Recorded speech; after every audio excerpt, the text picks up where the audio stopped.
Locos con Ojos. I want you to just throw one of these darts at the balloons. Okay. If you hit a dart, or if you hit the balloon, then you're going to answer the question inside the balloon. Cool? I am? Like, yep. Mandatory. It's just mandatory. Okay. And there are no wrong answers. Oh, no. Okay, it's great. Yeah. Okay. Almost. I was going for that one. I appreciate your... Woo! Okay. All right. Okay. Let's see what it says. Is this true or false for you? When I am told about our national heritage, who's our? Our, like our collective national heritage. In American, Portland, American on Alberta, heritage. American. American I am heritage. told that people of my race made it what it is.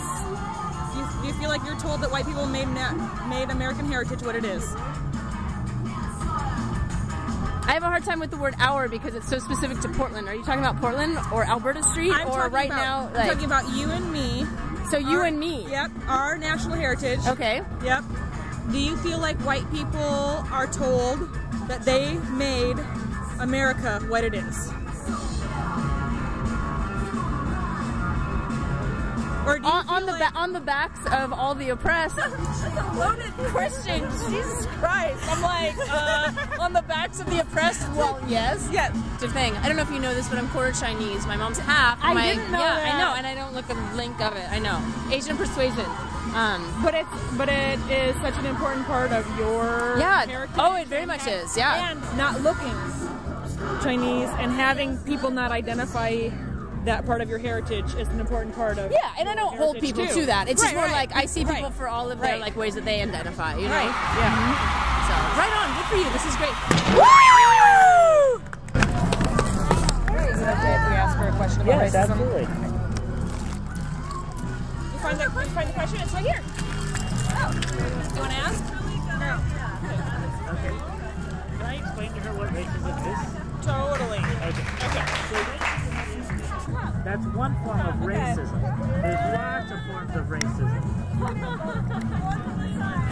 So, when you do really good at school, do you ever feel like people think that you really do well at school because you're white? Oh, where's our prize bag? Okay, why don't you dig in that prize bag and see if there's something in there that you'd like to have. And what do you think, Gabby? Thank you. Thank you. That looks great. You know what a dream catcher is? Yeah. Yes, she does. Oh, huge penny. I'm glad she knows what a dream catcher is, but doesn't know what racism is. And I was kind of unhappy that her school didn't have a whole lot of racial diversity. Yeah. It still really doesn't, but it has more than when she was a kindergartner. Now she's a third grader. Can you hang this up in my bedroom? I sure can. Absolutely. Thanks so much for playing. Thank you. Okay. So Levi, let me ask you a question. Okay. Is this true or false for you? Okay. I can do well in a challenging situation without being called a credit to my race. Depends. What does it depend on? The situation. At work, do people say like, wow, he's pretty smart for a white guy? Actually, do kind of get that sometimes. Yeah. So tell us more about what you do for a living. I'm a dance teacher. Okay, and I tell us more about where you teach dance. I teach dance at SEI, which is 92% African American kids. So I surprise a lot of people because I teach breakdancing. Yes, and people are surprised that I can actually dance. So, do you think that the following is an example of cultural, institutional, or personal racism?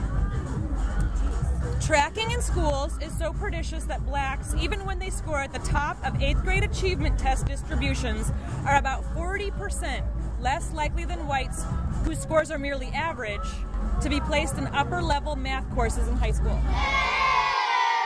Students are tracked in high school and they're put into a class based on their scores, but oftentimes not based on their scores. Oftentimes based on oftentimes based on what their teachers might perceive their abilities to be.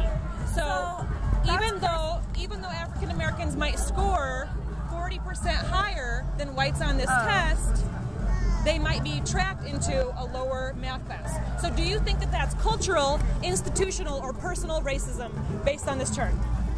It's gotta be all of the above. Oh, so they score well, so it's not I think it's Because no one catches teachers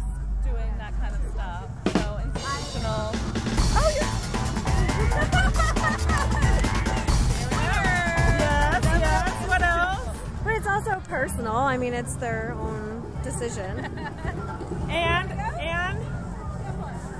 It's institutional, based on personal experience, and can you elaborate on that personal experience? No, you don't want to. I don't blame you. Thank you. Thank you. very nice. Thanks. Good way to It's not always fun, but No. thank you. Thank you. Oh, you got it. Okay. Come on around. Oh. We're talking about race today, and I just wanted to make sure that it was okay if I. About race? Yes. Yep. Oh, yeah. Okay. Okay. So do you feel like at school or at home, you are able to be around other white people? Yeah. At school or at home? Okay, thanks. I tried the yo-yo. Sometimes I just get it like to go. I know, I can never do it either. See? You can do it for a little while. Yeah. Oh, congratulations. Is this true or false for you? I am never asked to speak on behalf of all the people of my race. That's true. That's true. Why do you think that's true? I don't know why. It could be my race, but I don't know if that gets asked of anybody very much. Okay, there you go. Good job, girl. You have a good aim. Why don't you get a little bit closer? Oh! Where did it go? There we go. Okay.